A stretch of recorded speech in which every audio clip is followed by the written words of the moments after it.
They would call you the N-word to your face. I'm not kidding. This is A Neighbor's Tale.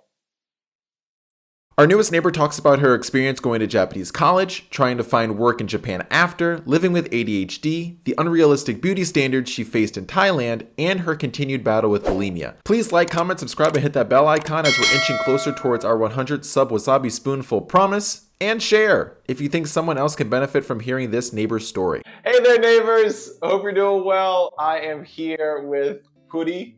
Hi. I'm from Thailand and I came to Japan to do my bachelor's. So I graduated. Right now I'm doing a gap year, which is kind of a way to say I'm unemployed. Japanese college. Mm-hmm. Can you talk about that? I don't know. Okay. Next question.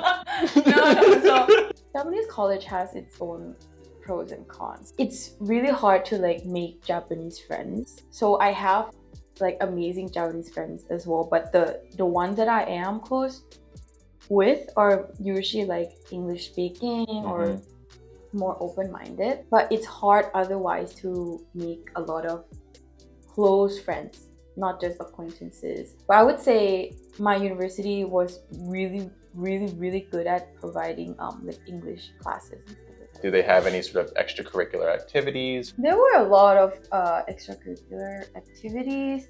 The one I was involved with was like a K-pop dance club. Okay. Clubs in Japanese college is very different. Okay. Like, and people are really devoted to it. We ride together. We die together. Got you. So it became like how you make friends and how you form your identity. There would be strict rules. The first rule of Fight Club is you do not talk about Fight Club. Like you have to come to practice every day, like every day of the week and stuff like that. Oh, wow. Or Okay. the senpai would get really mad, something like that. So it didn't happen with me, but I know that there are clubs like that. Are you planning on living in Japan? I want to live in Japan, but it's really hard to find a job that I like. I'm thinking of going back to Thailand. Baby, come back! Because at least in Thailand, I can find like really good opportunities and like build my resume a bit and then try to go somewhere else. What kind of work are you looking into that you had a hard time finding here in Japan? Bilingual roles, like corporate stuff. Mm-hmm. Yeah, so that's what I've been struggling with because there will be other Japanese people who are really good at English, and who are they gonna choose? I think most of the time they will choose the Japanese person, just because like in Thailand it would be the same thing, you know, in America too, because maybe it's something about sponsorship or like visa sponsorship. Okay. Or just like any, you know, it's just easier for them. So I don't blame it, but yeah. But at the same time, it's hard. You have ADHD. Yes, I do. Made my life very hard. Very hard. I mean, the thing is, I have never been diagnosed until like 20 or 21. Wow. So like 90-something% of my life, I didn't know that I was like neurodivergent. Got you. Yeah. So it made my life very hard trying to live a normal person's life because I'm not normal. If I wasn't very good at English, sure, I think my mom and dad would have been like, she has a lot of learning disability. But because I was good at English, other people just assumed that I was like lazy with other subjects that I didn't care about. Okay. Like I wasn't terrible at those subjects. Yeah. But I wasn't like super good or as much as I should be. If I wasn't good at English, I would have been something else. I would have been treated differently. How do you cope? When I struggle with it, it was more about how I feel when you're undiagnosed and the society tells you that like a good or successful person is this way and you can't be like that. So you felt like shit, I can't excel at anything, whatever I can submit my assignments on time. You didn't file your paperwork last night. Oh, that darn paperwork. When I was really struggling with it, it was because of that. It was because I was like, oh my god, like me, I hate me, I hate myself and whatever. Yeah. But after I was diagnosed, very easy. It's been easy to like kind of forgive myself and like trying to like find a solution Sure. for stuff more than like blaming myself. And like it's a cycle of like blaming yourself and then like finding like a distraction to stop yourself from feeling bad and end up not doing anything productive or even something that just makes you happy. It's a shit show. In Thailand? Yeah. Yeah. Yeah. Oh, I can't really talk about it online though. Thailand is a great country that is full of wonderful people, especially the politicians. I'm not even kidding. I can't love talk it. about it online. I know.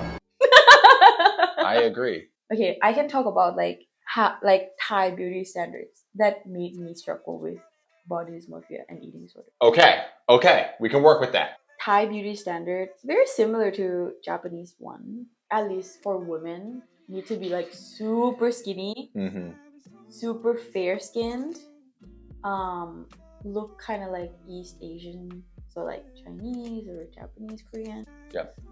Obviously, I'm none of that. My relatives, my mom and my dad, like everyone around me would like comment on my body. That chubby little wrist of yours is testing the tensile strength of this bracelet. It's a very normal thing in Thailand for people to comment on other people's body and stuff. So ever since I was young, I was always told like, oh, they literally use the word black for dark skinned people. You know, like you're so black, they literally say that.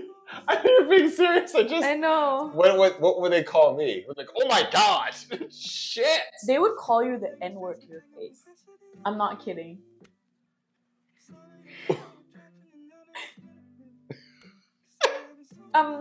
What? Obviously not young people. Hard R. No. They know the A form?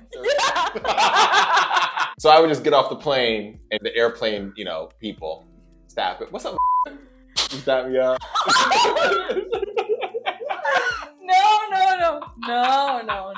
But like, there might be a chance. Okay, that older people. That's wild. Use that word, like just being ignorant about it. Yeah. Just being like, oh, that. Wow. Yeah. And they don't mean it in a bad way. No, I mean, who does?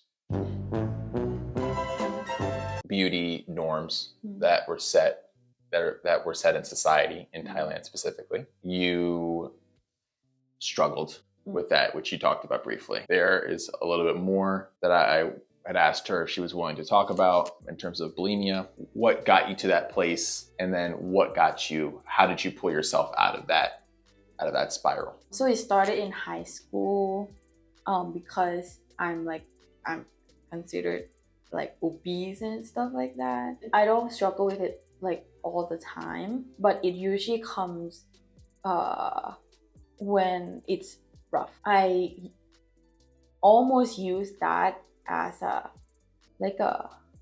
something that I can control in my life, or like something that is normal in like stressful time.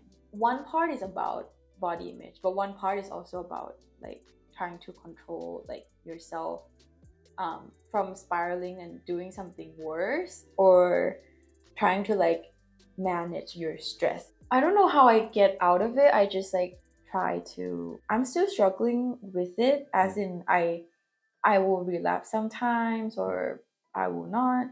And I just try to like eat healthy. Once you gain weight and you feel shit about yourself, you might relapse again. So I'm still struggling with that. Like, obviously I want myself to like eat what I want, but not too much that it can trigger something. Sure. Eating disorders, usually people with it have something called like fear food or safe food. Okay. Have you heard of it? Like comfort food? Yeah. So like fear food would be things that we kind of like in our head like demonize, like pizza. But it's usually something that's like heavy in calories and like fat and stuff. Okay. I try to not feel bad when I eat fear food.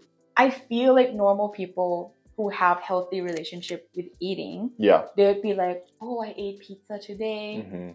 But it's fine because other meals I eat pretty healthy. But people with ED will like feel horrible about it. It can be debilitating sometimes. I'm at the point where I'm okay to talk about it, but obviously there were times in my life where I was like ashamed to tell people about this. How do you pursue? And what is your definition of joy? Just having good food, like very simple things in life, like just watching sunsets, going on a hike. I don't know, it doesn't take a lot for me to experience joy. The problem about it is expectations from society. How I pursue joy? Traveling. Usually I get the platform to the fellow neighbor to speak to the neighborhood. Death, like illness, or a lot of things. We will never ever stop experiencing that. So instead of being afraid of it or trying to avoid it, you just have to take it in and accept it that we're never gonna stop experiencing it. So when we're not, we should try to find joy and peace in your heart. It takes a long time to realize how truly miserable you are, and even longer to see that it doesn't have to be that way. That's been Neighbor's Tale. That's been Putty. I appreciate you coming out. Thank you so much. Please like, comment, and subscribe. If you have any questions for future neighbors, please let me know. As Diego Ramirez once said, don't be a dick. Don't be a dick. Don't be a dick. Say in the comment below that I'm the prettiest one. Right. Out of all the guests. And funniest. And richest. And breedable. How do you want to live? You know, do you want to just exist? Yep.